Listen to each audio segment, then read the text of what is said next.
Welcome back to the channel friends. आजकल जो situation चल रही है, जिस तरह से ट्रम्प उल्टी सीधी बातें कर रहा होता है, जिस तरह से ग्लोबली हम देख रहे हैं कि मसलों में है पूरी दुनिया इन्वेस्टमेंट्स के पॉइंट ऑफ व्यू से। ट्रेड वॉर्स हो रही हैं, इन्फ्लेशन के मसले नज़र आ रहे हैं कि आगे आएंगे। तो वो सारी चीज़ें अपनी जगह पर होती हैं, लेकिन मैं ये कहता हूँ कि जब भी आप इन्वेस्टमेंट्स कर रहे होते हैं तो अपना जो लाइन ऑफ साइट है वो रखें और अपना एक थीसिस बना लें, उसकी बेसिस के ऊपर आपको इन्वेस्टमेंट करनी है और उसके लिए कुछ बेसिक चीज़ें आपको पता होना चाहिए। तो अभी मैं इस वीडियो के अंदर कुछ जनरल चीज़ें भी के बारे में बात करूँगा, कुछ ग्राफ्स दिखाऊँगा आपको, ताकि रिसेशंस के बारे में हमें पता चल जाए और पीछे जिस तरह से जब ये चीज़ें हो रही होती हैं, मतलब पीछे भी ऐसे ही कुछ हुआ होगा ना, ठीक है, ट्रंप ने जिस तरह से ये ट्रेड वॉर स्टार्ट की है, उस लेवल की चीज़ें इससे पहले शायद हमने ना देखी हों, एटलीस्ट अपने लाइफ टाइम में ना देखी हों, बट इस तरह की चीज़ें होती रही हैं। तो उनके बारे में पता होना चाहिए। अच्छा, जो पैनिक कर रहे हैं इन्वेस्टर्स, जिन लोगों ने पहली दफ़ा इस तरह से सिचुएशन देखी है, क्योंकि बहुत सारे लोगों ने 2020 से के बाद से इन्वेस्टमेंट स्टार्ट किए हैं और जब से लेकर अब तक कोई बहुत मेजर डाउनसाइड नहीं आया है स्टॉक मार्केट के अंदर। तो उन लोगों को मैं कहूँगा कि ये जो बुक है, और ये सबको मैं बोलूँगा, ना सिर्फ इन्वेस्टर्स को बल्कि सबको मैं बोलूँगा कि ये साइकोलॉजी ऑफ मनी, ये बड़ी ज़बरदस्त बुक है मॉर्गन हाउसल की। ये मैं दूसरी दफ़ा पढ़ रहा हूँ और अगर किसी को पैनिक हो रहा है ना, तो ये दोबारा पढ़े, अगर पहली पढ़ी हुई है, और अगर नहीं पढ़ी हुई तो लाज़मी पढ़ें, क्योंकि ये बहुत ही ज़बरदस्त बुक है और इसके अंदर आपके सारे के सारे जो डाउट्स हैं वो क्लियर हो जाएँगे और एक पैटर्न आपको मिल जाएगा कि आपको किस तरह से इन्वेस्टमेंट्स को देखना चाहिए। So this is very important to understand. मैंने इसका एक लिंक भी है, वो मैंने नीचे डाल दिया, अगर आपको लेनी हो ये बुक तो ले सकते हैं। एनीवेज़, मैं आज बात करूँगा थोड़े से कुछ चार्ट्स की और पैनिक में जो लोग आए हुए हैं उनके लिए बात करूँगा। रिसेशन में हम किस तरह से इन्वेस्टमेंट कर सकते हैं, पास्ट में किस तरह से होता रहा है, उनके बारे में बात करेंगे और फिर इवेंचुअली हम उसको ये भी देखेंगे कि आपको अपने माइंडसेट को कैसे चेंज करना है। तो इन सारी चीज़ों पे बात करते हैं। ये जो पहला चार्ट है, इससे पहले भी मैंने बात की हुई, बल्कि मैंने अपने कोर्स में भी इसके बारे में बात की थी। इस चार्ट को मैंने यूज़ किया था और शो किया था कि जो आपके स्टॉक्स हैं, वो आपकी जो asset class in terms of growth है, वो बेस्ट एसेट क्लास है। ठीक है, अभी गोल्ड थोड़ा-सा ऊपर गया है और शायद लॉन्ग टर्म में देखें तो अभी भी गोल्ड जो है ना वो स्टॉक्स को नहीं बीट करेगा, लेकिन गोल्ड एक ऐसी चीज़ है जो कि लोगों की परसेप्शन की बेसिस के ऊपर भी चल रहा होता है। लेकिन स्टॉक्स जो हैं, ये आपकी रियल कंपनीज़ हैं एट द बैक एंड, और वहाँ पर उनके रियल प्रॉफिट्स हैं जिनसे जनरेशन हो रही होती है पैसों की। सो रियल एस्टेट हो गई, गोल्ड हो गया, ये सब कुछ अपनी जगह पर है और मैं हर एसेट क्लास को कहता हूँ कि ये आप डाइवर्सिफाइड रहना चाहिए। इसके बारे में अभी हम बात करेंगे। बट स्टॉक्स को आप देख लें कि किस तरह से यहाँ पर जो S&P 500 है, इसने बीट किया है any for any asset class, लेकिन ये डेटा जो है 2023 तक का है। तो हो सकता है आपको ये फीलिंग आए कि यार ये तो हम सिर्फ बात कर रहे हैं 2023 की, जिसके अंदर आप दिखा रहे हैं कि $100 $22,000 बन गए S&P 500 के अंदर, जबकि गोल्ड और बॉन्ड्स भी अपनी जगह पर बढ़े हैं। लेट्स से गोल्ड और रियल एस्टेट भी अपनी जगह पर बढ़े हैं, लेकिन उस लेवल पे नहीं बढ़े। 2025 तक आते-आते हो सकता है ये इसके अंदर गोल्ड का कुछ परसेंटेज ऊपर चले जाए, लेकिन फिर भी स्टॉक्स को बीट नहीं कर सकता। तो ये एसेट क्लास बहुत ही ज़बरदस्त है। But at the same time it is important to understand कि ये वॉलेटाइल भी बहुत है। अगर वॉलेटिलिटी के हिसाब से देख लें तो गोल्ड यहाँ पर जो आपको नज़र आ रहा है, यहाँ इस लाइन के अंदर आपको कितनी वॉलेटिलिटी नज़र आ रही है। जबकि यहाँ पर इस लाइन के अंदर आपको वॉलेटिलिटी, अगर आप ज़ूम आउट करेंगे तो इसमें बहुत ज़्यादा वॉलेटिलिटी है, अनलाइक गोल्ड। तो ये एक इम्पॉर्टेंट चीज़ है। और इनफैक्ट रियल एस्टेट के अंदर भी, अब रियल एस्टेट इसमें बहुत छोटी सी चीज़ है, इसकी वॉलेटिलिटी शायद उस तरह से नज़र ना आए, बट वॉलेटिलिटी इसमें भी होती है, बट इतनी ज़्यादा नहीं होती जितनी कि आपको S&P 500 या नॉर्मल स्टॉक्स के अंदर नज़र आ रही होती है। तो स्टॉक्स की वॉलेटिलिटी को एब्ज़ॉर्ब करना एक माइंडसेट है ना, वो दूसरे लेवल का चाहिए। अब मैं अगर आपको यहाँ दिखाऊँ, जो स्टॉक्स के अंदर ये 1870 से लेकर अब तक के 2020 तक के स्टॉक्स की सिचुएशन है। इसमें आप देखें किस तरह से एक पूरा डेकेड, जो हम देखेंगे, अगर लेट्स से हम इसकी बात करें यहाँ पर,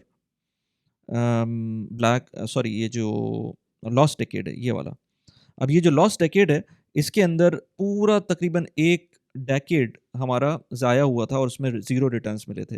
इसी तरह से यहाँ पर भी आप देखेंगे 1970s के अंदर जब इन्फ्लेशन के सिचुएशन थी, डॉलर को डीपैक किया गया था, उस टाइम पर भी जो ऑलमोस्ट एक डेकेड से ऊपर जो है स्टॉक मार्केट नीचे रही थी और उसने कोई रिटर्न नहीं दिया था। इसी तरह से अगर आप ग्रेट डिप्रेशन की बात करेंगे, जब वर्ल्ड वॉर 1 और 2 की बात करते हैं, तो यहाँ पर, और इन्फ्लुएंजा भी आया था वहाँ पर, तो पेंडेमिक की सिचुएशन हुई थी। तो यहाँ पर भी इसी तरह की सिचुएशन थी और मल्टीपल टाइम्स, मल्टीपल डेकेड्स के अंदर यहाँ पर स्टॉक मार्केट नीचे गई थी। ये चीज़ कभी भी हो सकती है। बट और उससे पहले भी आप देख रहे हैं यहाँ पर पूरे एरिया के अंदर आपको कहीं न कहीं इस तरह के इश्यूज़ मिल रहे होते हैं। सो ये अप्स एंड डाउन्स, ये इस तरह से अप्स एंड डाउन्स वाली कहानी कहीं भी हो सकती है। आप भी किसी साइकिल में फँस सकते हैं। हो सकता है आप ऐसी साइकिल में फँसें जहाँ पर अगले 10 साल तक के लिए स्टॉक्स इसी तरह से रहें। उसका तरीका क्या है? उसका तरीका ये है कि आपको डाइवर्सिफ़ाई रहना चाहिए। आपको अब जब यहाँ पर बात करते हैं ना कि हम स्टॉक के अंदर भी इन्वेस्ट कर सकते हैं। आप लेट्स से अगर मैं बात करूँ, तो आप यहाँ पर स्टॉक्स के अंदर भी इन्वेस्ट कर सकते हैं, आप गोल्ड के अंदर भी इन्वेस्ट कर सकते हैं, आप रियल एस्टेट के अंदर भी इन्वेस्ट कर सकते हैं, आप टी-बिल्स के अंदर भी इन्वेस्ट कर सकते हैं। आप डिफरेंट अगर यूएई के अंदर हैं, तो आपके पास अभी रिसेंटली मैं देख रहा था कि वियो बैंक ने एक नई अपॉर्च्युनिटी निकाली है कि वो 6% के रिटर्न आपको एनुअल मिल सकते हैं, अगर आप सैलरी ट्रांसफ़र करते हैं। तो 6% इज़ गुड। अगर आपका लो इंटरेस्ट एनवायरनमेंट है तो आपको 6% अच्छे रिटर्न्स मिल रहे हैं। एनुअल बेसिस पर है, लेकिन आपको मंथली हर मंथ एक नया सेविंग स्पेस क्रिएट करनी पड़ती है। वियो बैंक अच्छा बैंक है and I have been customer of their for the last 1 year I think, और मुझे कोई कंप्लेन नहीं है। सब कुछ ऑनलाइन है और ऐप की बेसिस पर हो रहा होता है। इसी तरह से नेशनल बॉन्ड है और भी बहुत सारी चीज़ें हैं जो आप इन्वेस्ट कर सकते हैं। सो आपको डाइवर्सिफाइड रहना है।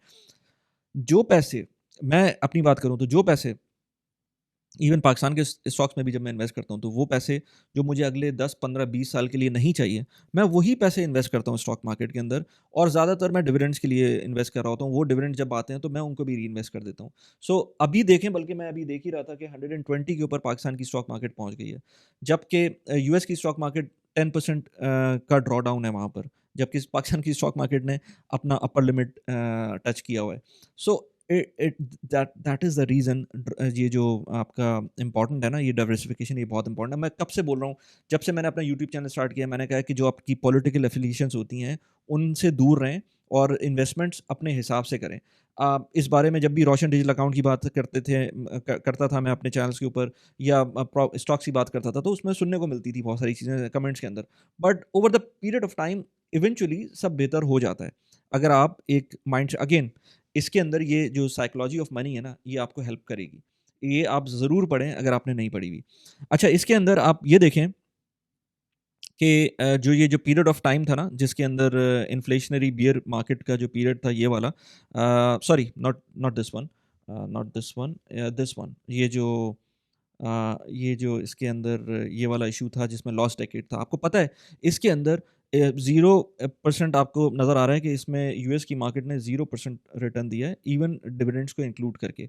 बट पाकिस्तान की मार्केट ने डॉलर टर्म्स के अंदर यहाँ पर अच्छे खासे रिटर्न दिए थे। आई थिंक 10% के करीब एनुअलाइज़्ड बेसिस के ऊपर रिटर्न थे, if I am not mistaken, या शायद आगे पीछे कुछ इसी तरह से होगा।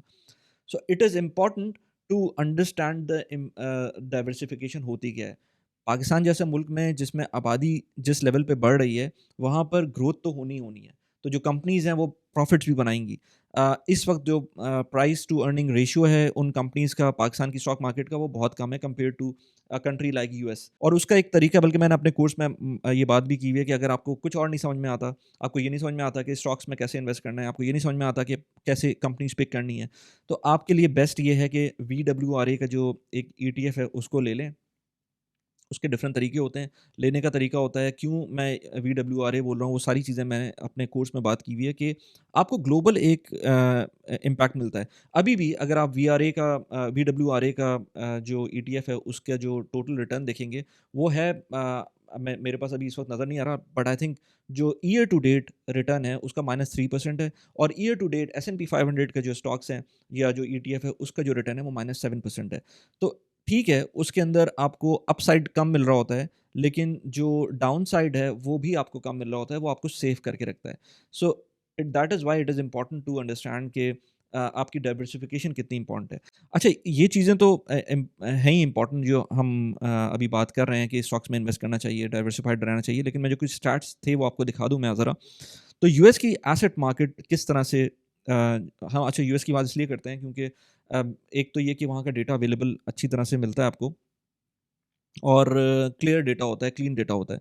सो यहाँ पर एक आपको चार्ट है जो नज़र आ रहा है, इसके अंदर आप देखेंगे कि अभी भी अगर आप रेज़िडेंशियल रियल एस्टेट की बात करें और इक्विटीज़ की बात करें, तो वहाँ पर जो मेजर पोर्शन है वो इक्विटीज़ के अंदर लोग इन्वेस्ट कर रहे होते हैं। रेज़िडेंशियल रियल एस्टेट में उतना इन्वेस्टमेंट नहीं होती। तो ये हालाँकि कितनी पॉपुलर इन्वेस्टमेंट है रियल एस्टेट, लेकिन रेज़िडेंशियल रियल एस्टेट इस वक़्त भी कम है।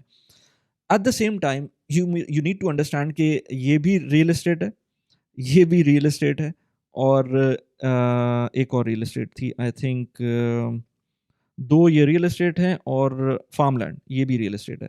सो अगर इन तीनों को कंबाइन कर लें तो फिर एक बड़ी रियल एस्टेट की जो जो कंपोनेंट है वो बनता है। लेकिन फिर भी इक्विटीज़ एक लेवल के ऊपर है और इक्विटीज़ के अंदर ही ज़्यादा रिटर्न्स बन रहे होते हैं।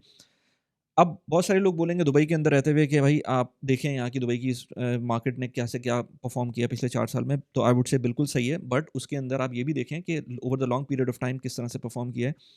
जो जो मार्केट्स हैं यूएई की, जो रियल एस्टेट मार्केट है, उसके अंदर ग्रोथ किस तरह से आती है, किस तरह से लोग पैसे बनाते हैं। मैंने जो अभी तक देखा है, ज़्यादातर जो अपॉर्च्युनिटीज़ होती हैं, वो ऑफ प्लान प्रॉपर्टीज़ की होती हैं। अगर लॉन्ग टर्म प्रॉपर्टीज़ आपको लेनी है और लेके छोड़नी है, तो उसके अंदर कुछ प्रॉपर्टीज़ अच्छी चल रही होती हैं और कुछ नहीं चल रही होती हैं। So it depends again, diversification important है। एक और बात मैं इसमें बताऊँ कि आपको एमआर का स्टॉक, जो मैं लिंक्डइन पे अक्सर बात करता रहता हूँ, एमआर का स्टॉक पेंडेमिक से लेकर अब तक 2 दिरहम से लेकर इस वक़्त वो 12 दिरहम तक है। उसने 2-3 दफ़ा डिविडेंड्स भी उसमें दिए हुए हैं, तो आई वुड से कि 15 दिरहम्स तक का पहुँच गया अगर डिविडेंड्स की प्राइसेज़ इंक्लूड कर लेंगे। तो 2 दिरहम से 15 दिरहम की प्राइस एमआर के स्टॉक की हो गई है। किसी प्रॉपर्टी प्राइस ने इस तरह के रिटर्न नहीं दिए हैं, वो भी केयर फ्री।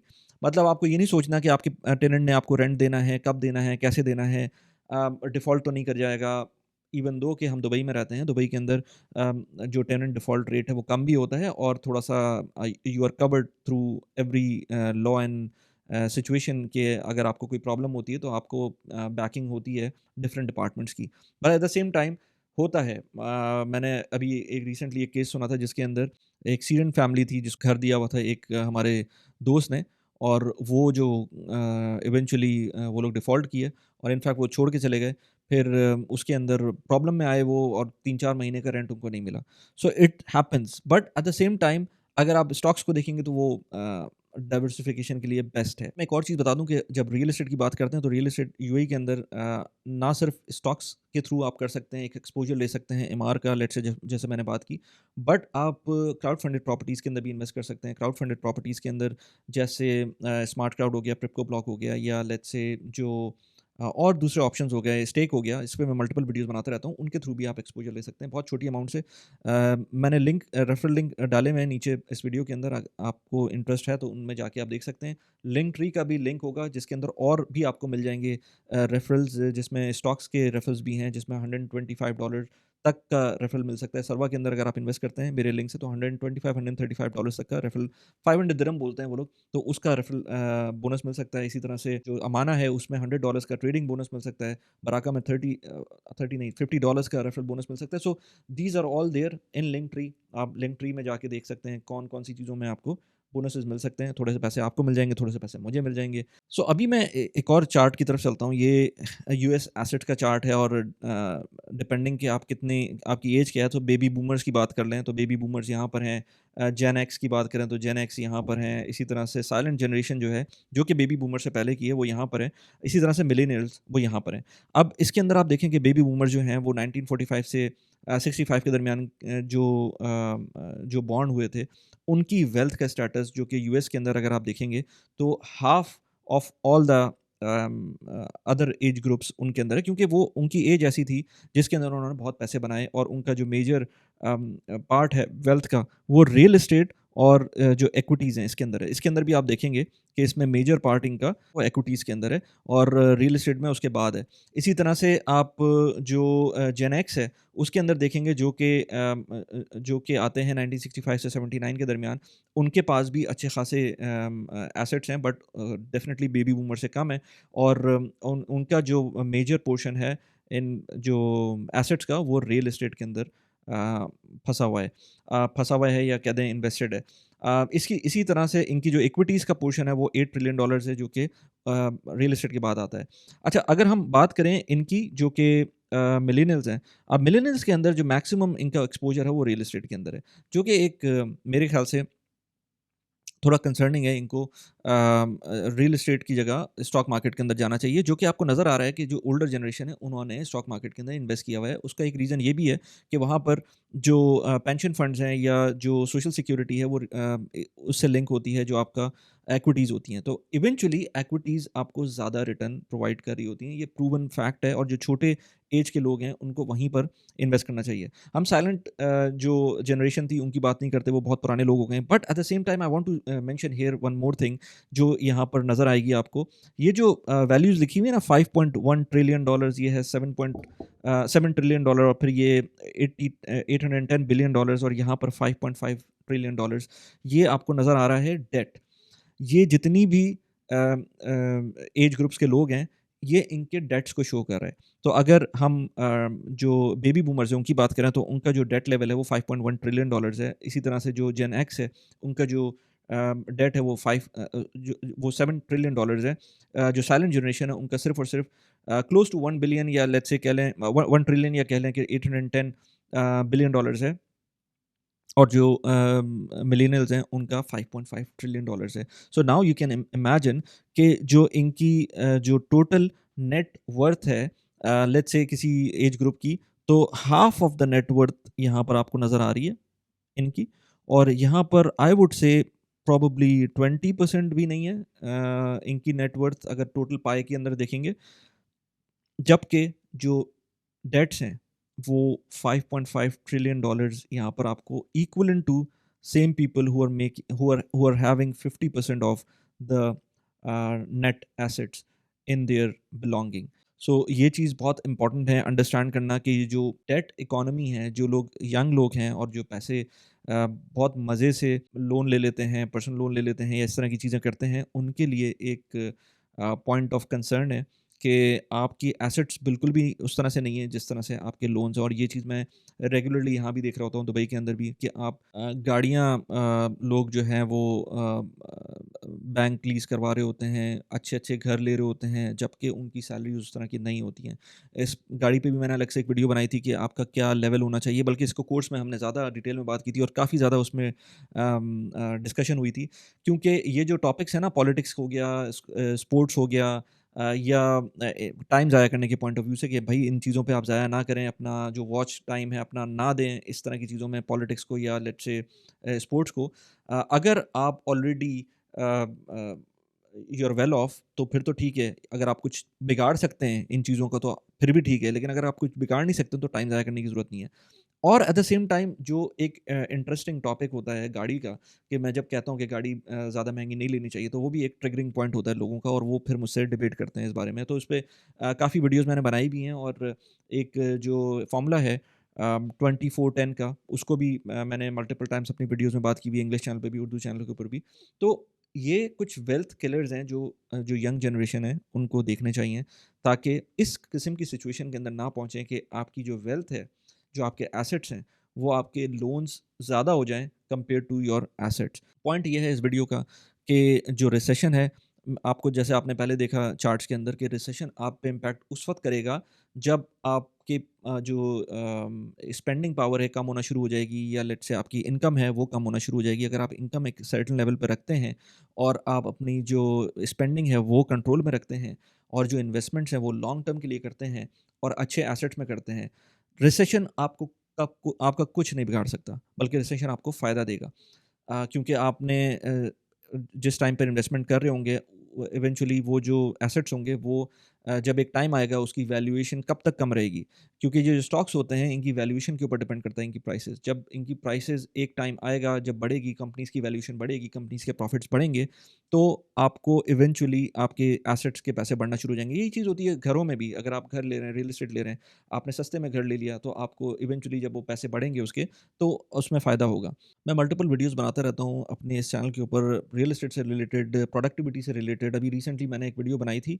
अगर आप यूएई में जॉब ढूँढने आ रहे हैं या आपको कॉन्ट्रैक्ट मिल रहा है यूएई के अंदर, तो आपके पास अपार्ट फ्रॉम सैलरीज़ क्या-क्या ऑप्शंस हैं, किन-किन चीज़ों को आपको देखना चाहिए, वो आपके पॉइंट्स होंगे कि नेगोशिएट कर सकते हैं अपनी कंपनी के साथ। यहाँ पर उस वीडियो का लिंक लगा दिया है। इसके अलावा पैसिव इनकम इनकम के ऊपर मैं मल्टीपल वीडियोज़ बनाता रहता हूँ। यूएई के अंदर रहते हुए कौन से ऑप्शंस हैं पैसिव इनकम के, यहाँ पर उस वीडियो का लिंक लगा दिया। कैसी लगी वीडियो प्लीज़ मुझे बताइएगा। Thanks for watching the video.